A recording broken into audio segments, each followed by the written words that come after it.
Welcome back to the physical education class. In the previous classes, we have seen the history and few rules and regulations which is being followed in one of the major game called volleyball. In today's session, the substitution of the players. It is the substitution of the players. In volleyball, a player can be substituted except libero. A player can substitute or replace a player who is in the court to his her position. For that, it should be recorded and it should be authorized by the first referee. Only after that, the substitution will be made. Once the replacement, immediately when the players get inside, the player who is being replaced should step outside. It should happen simultaneously because it is very clearly mentioned that if a team should be a complete team, there should be 6 players in the court.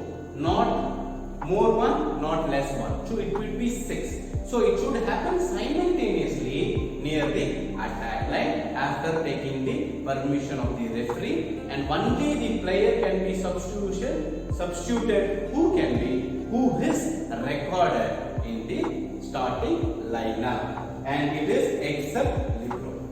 Yes, what is the limitation? We will see how much substitution can be done per set and per match.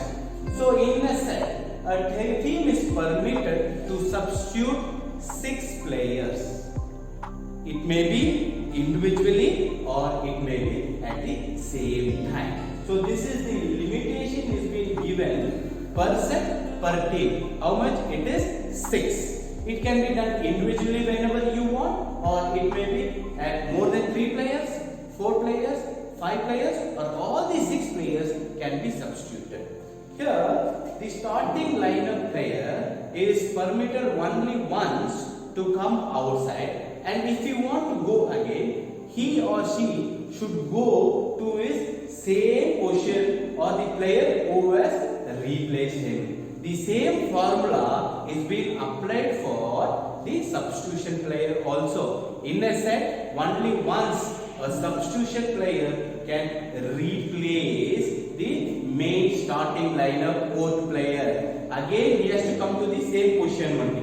Okay, so it is 6 per set per team, and it can be done all together, that more than 3 or 4 or only one whenever it is required. And the players exchange that only once in a set, the starting lineup player can come in and go outside. This is the way the same formula is being followed for the substitution player also.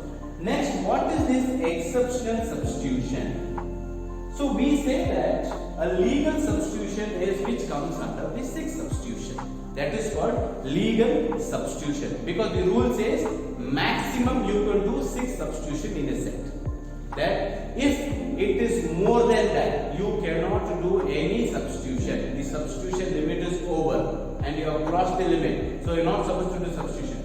But in this case, that is why we call it as an exceptional substitution. In this case, if a player is injured and the player cannot continue the game further, at that time, with the permission, where the referee is going to authorize and he is going to allow the player to substitute, and he is going to make that as an exceptional substitution. He is going to make it as an exceptional substitution. But in this case, the player who was substituted, that is an injured player, cannot re-enter the game because he has gone in the exceptional substitution. He or she cannot rejoin the game after a few minutes or hours. It is not allowed. So the exceptional substitution is nothing but after completing all 6 substitutions, if a player is injured where he or she cannot continue the game, at that time, this exceptional substitution comes to the place and it is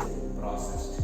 What is next? It is substitution of disqualification. What is the substitution of disqualification? All these 6 substitutions are over and a player is being disqualified because of unsportiveness or unsportsmanship.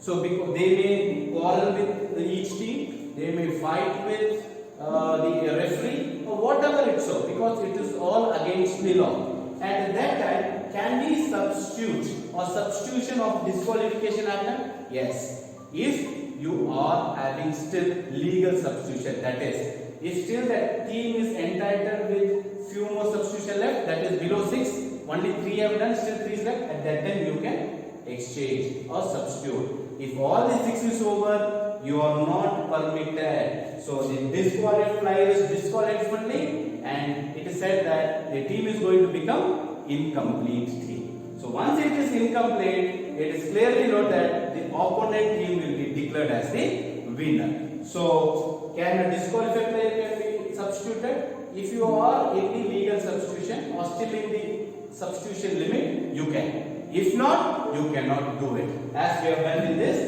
injury part, that is exceptional. You cannot have the same formula here in the disqualification. The last one, that is illegal substitution. We have said that the sixth substitution which is being done in the volleyball, we call it as legal substitution. If it is more than 6, we consider that as an illegal substitution, where a player or a team, suppose they should not do it, they are not supposed to do so. That is what illegal substitution. If they have done an illegal substitution, what will be the consequences which they will be facing? The consequences is that the rally will be cancelled. The first thing is that the rally will be cancelled. Second thing, they are going to rectify where this illegal substitution is done, because there are too much protocols which should be followed to get the substitution. So where the illegal substitution, where it is being done, and they are going to rectify. If they could not rectify it, that present rally will be cancelled, and the points of that team where they have done the illegal substitution, if they have found, they will reduce. If they cannot find it, only the rally will be cancelled. But in all the cases, whatever it may be, the opponent's team stands still. That is, it is going to be valid. It is going to be valid. This is all about the illegal substitution and what are the consequences which a team should face if they do an illegal substitution. So just to summarize, substitution of players. Substitution of players is nothing but the replacing a player in the court by a substitute player from the outside. Only once in the set a player can come and go inside. Except libero, all the other players' substitution will be recorded, and it should be recorded in the score sheet as well as should be authorized by the first referee. What is the limitation? In a set, 6 substitution per team is being permitted. That is the limitation. For each team, 6, and if they want, they can do the substitution all together or one and one whenever they require. And it should happen simultaneously. And where the substitution happens, it is on the line of the attack line. So attack line where the substitution area is being marked. And comes the exceptional substitution. If the player is injured where he cannot continue his game, automatically the referee is giving permission to do the exceptional substitution. And comes the substitution of disqualification. If you have the legal substitution, as the disqualified player can be substituted. Otherwise, you cannot substitute. So the team will consider as an incomplete team. So the opponent team will be declared as the winner. And the last comes the illegal substitution. If you do the substitution more than 6, it is called illegal. If that is the case you have done, the rally will be cancelled. It will be rectified. If they cannot rectify, only that one point will go to the opponent. If they can rectify from where the mistake is done, they are going to come down and they are going to reduce the points. Which all the points they got by doing the illegal substitution, they are going to reduce, but the opponent team's points remains valid. Now we will be seeing the last part of it, that is the referees.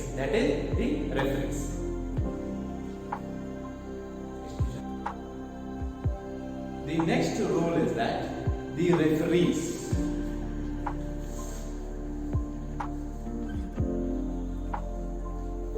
in this, we are going to see how many referees are required to conduct or to organize a volleyball match. In this, we have first referee,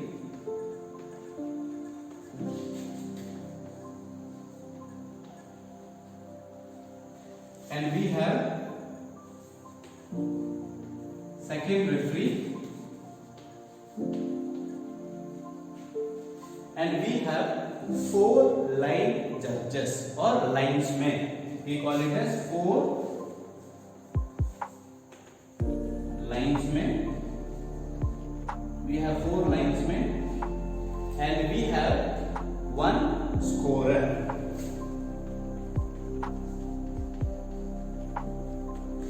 So these are all the members who come under the composition of a referee. That is the first referee, the second referee, 4 linesmen, and 1 scorer. So what is the location of the first referee and what he is going to perform? The location of the referee will be 50 centimeter above the pole. What is the height of the pole which we discussed in the last? That is 2.55 meters. So he will be performing his duty by sitting or standing on the referee stand. We call it as a referee stand. He is going to sit or stand on the referee stand and he will be performing his or her duty. How much distance above the pole? That is 50 centimeter. He will be in the either side of the court and he will be there for the toss, and he is the main person to follow all the rules and regulations and conduct the match in a smooth way. This is what he is going to do, and he is the person who is going to put the toss, and his location is that 50 centimeter above the pole. He will be sitting or standing in either side of near the pole. This is the location of the first referee. And what is the duty of the second referee? The second referee is the person who is going to stand opposite to the first referee, but he will be performing his duty by standing in the ground, standing on the ground. So there is no any referee stand is been given for it. He will be assisting the first referee. He will be assisting the first referee by standing opposite to the first referee. And who is this lineman? So lineman's duty is to just indicate whether the ball is good or out. The ball is in or out. For example, this is a court. This is center line. This is attack line, a parallel line or an imaginary line.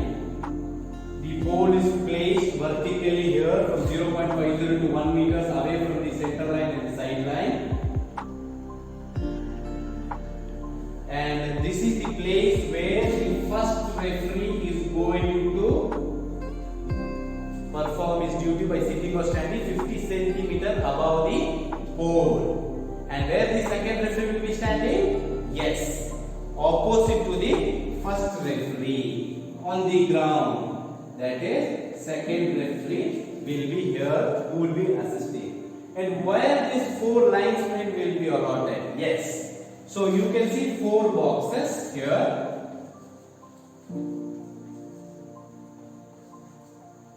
Here what happens? This is linesman 1, linesman 2, linesman 3 and linesman 4. The 4 members are placed. This player will completely take care of this line. His duty is to see only whether the ball is good or out in the sideline. Linesman 2's duty is to completely see whether the ball is in or out in the service line. That is this one. And the linesman 3's duty is to completely see the in or out of the sideline of this side corner. And the linesman 4 is to take care of this side service line.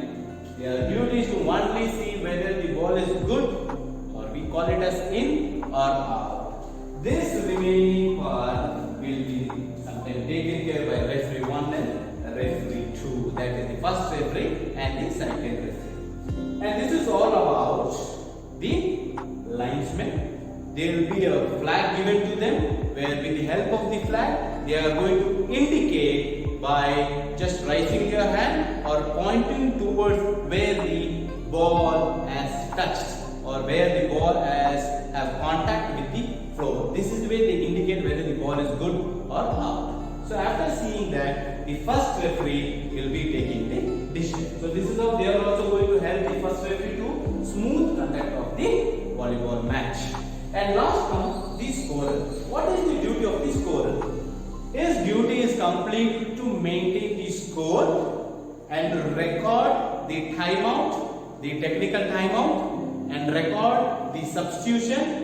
Once after the game, make sure that he or she is going to take sign from both the captains that after writing the result. This is the complete duty of the scorer.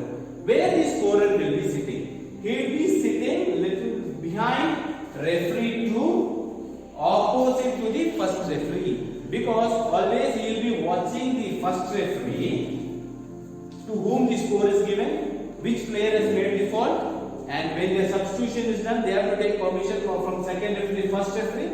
So it will be easy for him if he sits opposite, and even the rule says that the scorer should be away the free zone and he should sit opposite to the first referee. This is all about the referee's composition. That is first referee, second referee, 4 linesmen and the scorer. This is a team whole composition that who are going to conduct the match in a very smooth way, and also make sure that no one is doing the breach, that is the players are not going against the rules. So this is the placement of all the referees and the linesmen, and this is where the team is conducted in a smooth way.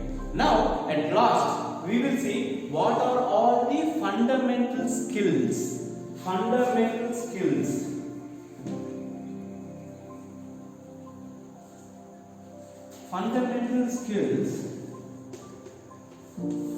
which is being followed, which is being done, practiced to perform a skill in the volleyball. There are many skills, fundamental skills, which is being performed in volleyball. They are upper hand pass, underarm pass, service, attack hit, block. These are all the Yes, we are at the end of the volleyball rules and regulations. 2 is left over, that is the fundamental skills and the important tournaments of volleyball. First we will see what are all the fundamental skills which is being performed by a player while playing volleyball. The first one is pass. Pass is being played by everyone. It is nothing but transforming the ball from one person to other or to the opponents. That is called the pass. They are going to pass the ball where the other player can perform his skill to get the point. The second one is service. Service is nothing but the act of putting the ball into the play. So you should know how to execute the service. That is a fundamental skill. If you don't execute the service well, it is considered as a fault. So the second fundamental skill is service.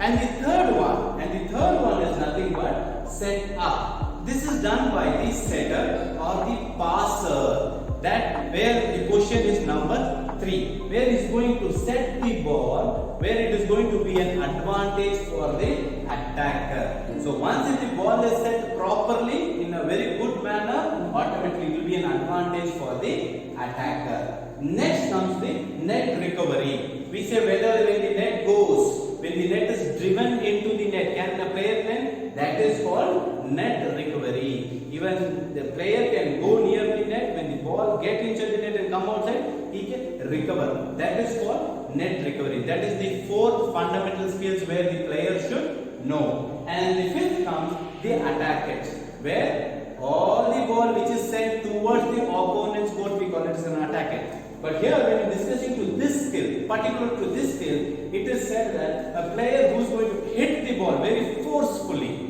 with lot of intensity pressure on the ball gives the complete strength on the ball to get the point. That is called an attacking. With a vigorous jump he is going to do that. Only the front zone player is allowed, even the back zone player is allowed, but with few restrictions.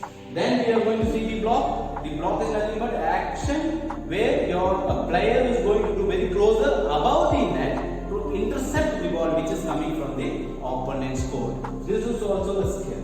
And the last comes the rotation sequence. We say when the receiving team gains a point, one position clockwise, the players should rotate. Even that is also skill, because the person or the player who is there should know the rules and regulations. Then only they can gain the point and they will towards the winning. Otherwise, 100% they are going to lose. These are the 7 fundamental skills which should be followed in volleyball. Then moving on to the important tournaments. The important tournaments are World Championship, Olympic Games, Russian International Championship, Federation Cup, and the last comes National Volleyball Competition. These are the 5 major competitions, that is important tournaments in this volleyball. Okay students, in today's sessions we have completed